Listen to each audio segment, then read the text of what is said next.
मैं पंडित शरद कृष्णा अपने YouTube channel Divya चक्षु में आपका हार्दिक स्वागत करता हूं। और ये जो सरकार द्वारा वैश्विक महामारी के चलते जो लॉकडाउन लगाया गया है, इस दौरान मुझे मौका मिला कि मैं आपके समक्ष पुनः प्रस्तुत हो पाऊँ। पिछले कुछ दिनों से विवाह योग्य काफ़ी युवक युवतियों के मेरे पास फ़ोन कॉल्स आए हैं। उन्होंने ऑनलाइन प्रश्न किए हैं कि उनका प्रेम विवाह हो सकेगा या नहीं।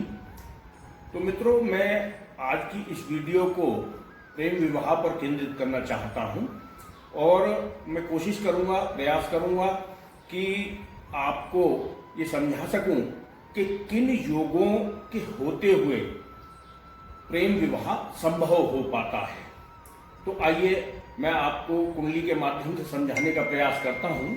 देखिए, जैसा कि मैं अपनी पहली भी कुछ वीडियोस में आपको बता चुका हूं, यह एक कुंडली है और ये जिसमें नंबर 1 लिखा हुआ है, यह कुंडली का लग्न भाव कहलाता है। यह द्वितीय भाव है जो धन भाव और परिवार का भाव है। ये तीसरा भाव, तीसरे भाव का मतलब है साहस का भाव, पराक्रम का भाव।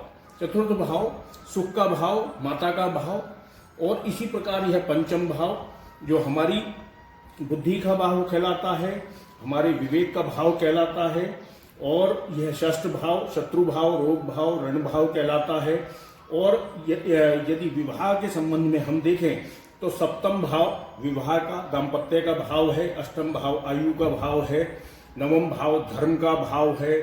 10वां भाव कर्म का भाव है। और 11वां भाव भी प्रेम विवाह के मामलों में बहुत महत्वपूर्ण हो जाता है, क्योंकि यह हमारी महत्वाकांक्षाओं का, हमारी इच्छाओं की पूर्ति का भाव है।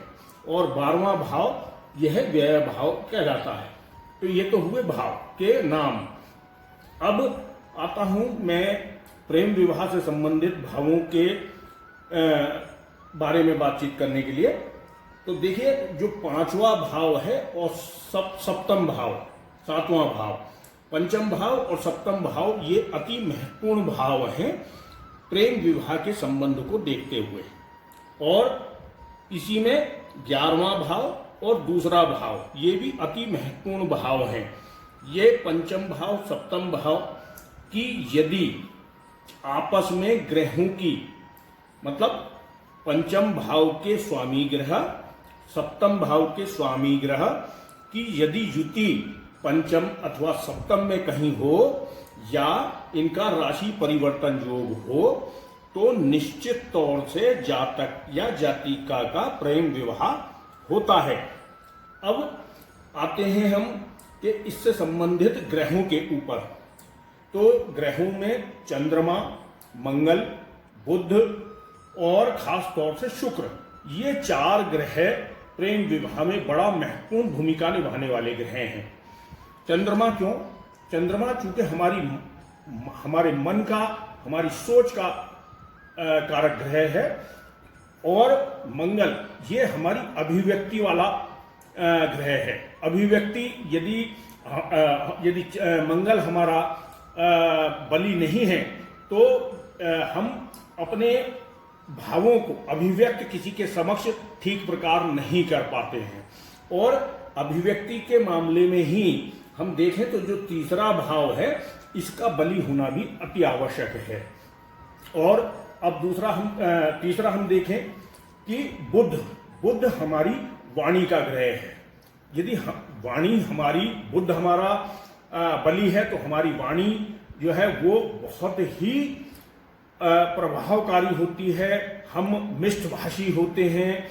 किसी से जब हम बात करते हैं तो वो व्यक्ति हमसे प्रभावित होता है, तो वो कहीं ना कहीं आकर्षण पैदा करता है हमारी भाषा में, हमारी वाणी में। और शुक्र हमारे सौंदर्य का कारक ग्रह है, हमारी विलासिता का कारक ग्रह है। तो शुक्र हमारे जो प्रेम आवेग है उसका भी कारक ग्रह है।